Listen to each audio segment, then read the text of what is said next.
दिवशी सकाळपासूनच मी स्वयंपाकघरात काम करत होते.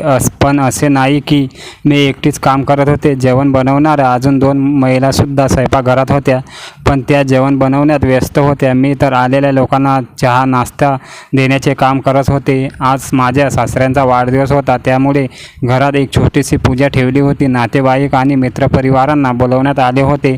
घर नातेवाईक आणि मित्रपरिवारांनी भरून गेले होते. खूप दिवसांनी सर्वजण एकत्र आल्यामुळे प्रत्येकजण आपापल्या ओळखीनुसार ग्रुप करून गप्पा गोष्टी करत होते. तेवढ्यात सासूने आवाज देऊन चहा आणायला सांगितले. मी चहाचा ट्रे घेऊन आलेल्या सर्वांना चहा देण्याचे काम करत होते. तेवढ्यातच एक जोरदार थप्पड माझ्या गालावर बसली. त्या एका थपडीने मी खाली जमिनीवर कोसळले. अचानक गप्पा गोष्टीचे वातावरण एकदम शांत झाले. प्रत्येकाची नजर माझ्यावर होती. मी जमिनीवर पडलेल्या अवस्थेत माझी मान एका दिशेला करण्याचा प्रयत्न करत होती. जेव्हा मला थोडीशी शुद्ध आली तेव्हा मी डोळे उघडून पाहिले तर माझा नवरा निलेश माझ्याकडे डोळे मोठे करून पाहत होता. माझे सर्व कपडे अस्ताव्यस्त झाले होते. केसांवर लावलेला पिन तुटून बाजूला पडला होता, त्यामुळे केस विस्कटलेले होते. डोक्यावरील पदर बाजूला पडला होता. जेव्हा माझी नजर वरच्या बाजूला गेली तेव्हा माझी सासूसुद्धा रागाने माझ्याकडे पाहत होती. कदाचित त्यांच्या इज्जतीचा फालुदा होत होता, पण मला थप्पड मारली म्हणून नाही, तर नेहमी डोक्यावर पदर घेणाऱ्या सुनेच्या छातीवरूनसुद्धा तिचा पदर बाजूला गेला होता म्हणून मी स्वतःला सावरून उठवण्यासाठी प्रयत्न करत होते. तेव्हा सर्वजण माझ्याकडे पाहत होते. मी मात्र माझा तुटलेला आत्मविश्वास जोडण्याचा प्रयत्न करत होते. तेवढ्यात निलेशराव जोरात ओरडत म्हणाले, कोणाला विचारून तू हे सामान खरेदी केलेस? तू आमच्याबरोबर राहून आम्हाला धोका देत आहेस. या घरात राहायचं असेल तर आमच्या मर्जीने राहायचं. माझ्या कमाईचे पैसे उडवण्यासाठी नाहीत, ते सुद्धा त्या भिकाऱ्या गरीब लोकांसाठी. तू या घरची सून आहेस तर सून बनून राहा. तुझ्या अवकातीमध्ये राहा, नाही तर तुझी अवकात मला दाखवावी लागेल. मी नीट पाहिले तर माझ्या नवऱ्याच्या हातात एक छोटंसं पार्सल होतं.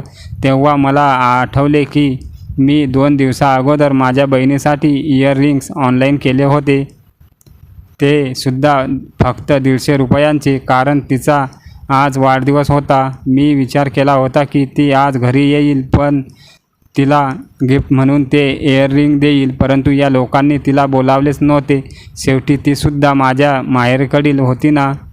माझे माहेर मध्यमवर्गीय कुटुंबातील होते. माझे सासर उच्चवर्गीय कुटुंबातील होते. याच गोष्टीचा त्यांचा अभिमान होता. परंतु ही गोष्ट वेगळी आहे की त्यांनी माझी सुंदरता पाहून स्वतःच आपल्या मुलांसाठी माझा हात मागितला आले होते. तेव्हा तर सुनेला मुलगी बनवण्याची गोष्ट करत होते. माझ्या वडिलांचा तर नकार होता. त्यांनी स्पष्ट सांगितले होते की तुमच्या कुटुंबाबरोबर नाते जोडण्याची आमची इच्छा नाही, कारण तुमच्याबरोबर आमची बरोबरी होऊ शकत नाही. परंतु तेव्हा या लोकांनी खूप मोठमोठ्या गोष्टी केल्या होत्या, परंतु आता त्यांची गरज संपली होती. त्यांना सून मिळाले होती म्हणून आता माझ्या माहेरकडील सर्व व्यक्ती त्यांना गरीब वाटत होत्या आणि मी घरातील एक नौकर. तसे पाहायला गेले तर निलेश चिडचिडा आणि रागीट स्वभावाचा होता, म्हणून त्याचे लग्न होत नव्हते. ह्याच कारणाने एक गरीब घरातील मुलगी सून म्हणून आपल्या घरात हे लोक घेऊन आले होते.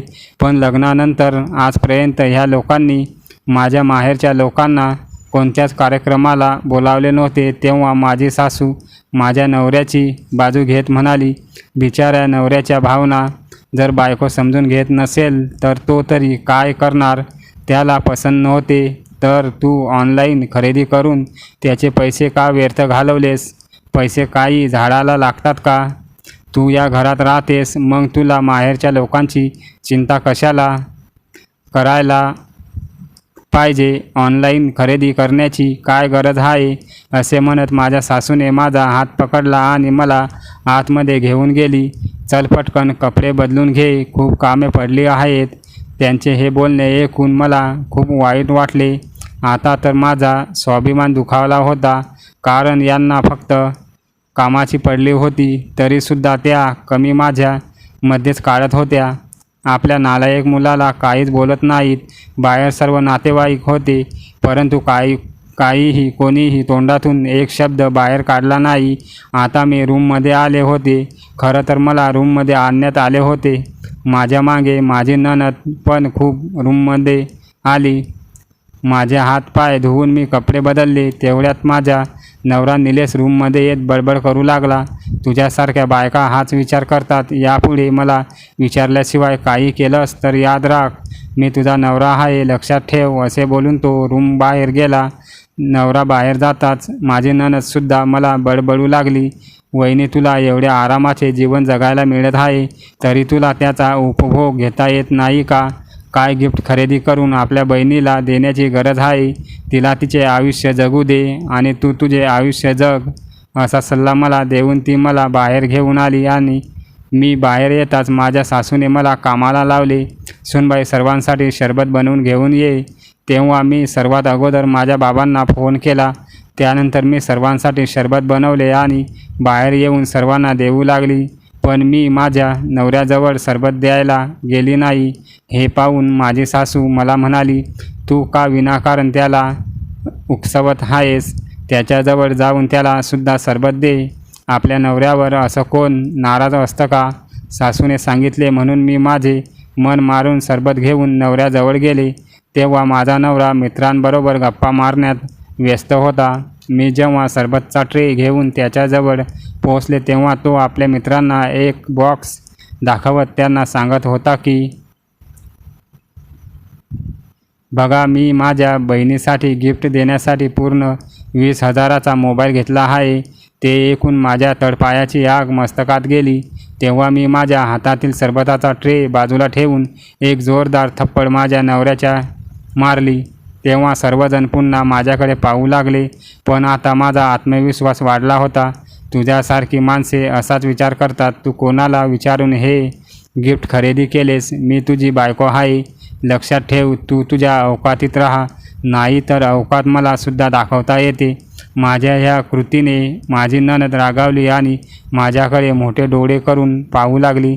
तेव्हा मी म्हणाले, अहो ताई, लग्न झाले आहे पण अजून अक्कल आली नाही.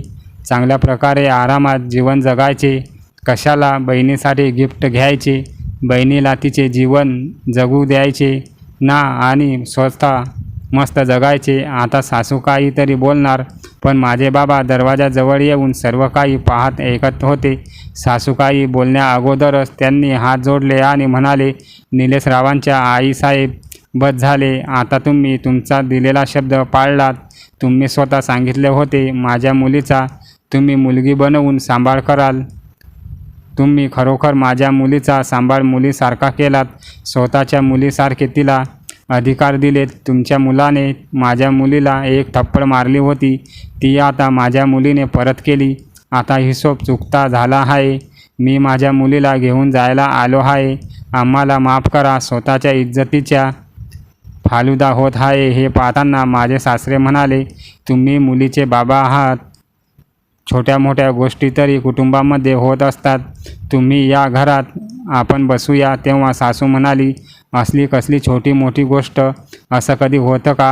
बायको नवऱ्याला मारते. तेव्हा सासरे तिच्यावर ओरडले, अगं तू चूप बस,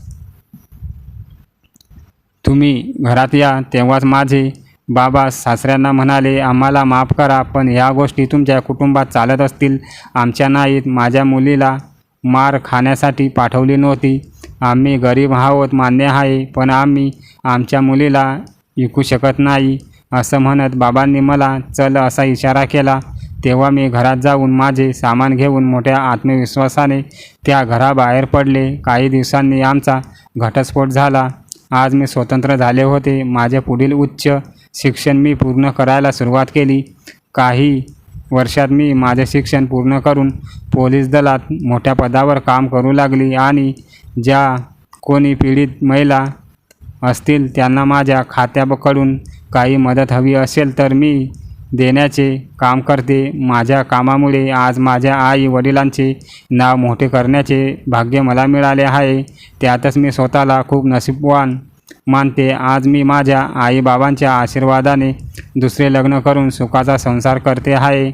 मित्र आणि मैत्रिणींनो, तुम्हीसुद्धा कोणाचा अन्याय सहन करू नका. कोणी काही चुकीचे करत असेल, वागत असेल तर त्याला तेव्हाच योग्य ती समज द्या. माझी महिलांना एक विनंती आहे, आपला नवरा आहे म्हणून त्याची एक चूक पोटात घालून लपवू नका, नाहीतर त्याचाच फायदा घेऊन मग आयुष्यभर त्याची किंमत आपल्याला आणि सोबतच आपल्या मुलाबाळांना चुकवावी लागते. हे लक्षात ठेवा. ह्या कथेतील स्त्रीने आपल्या नवऱ्याला थप्पड मारली, ते योग्य केले की अयोग्य केले हे कमेंट करून आम्हाला नक्की सांगा. धन्यवाद.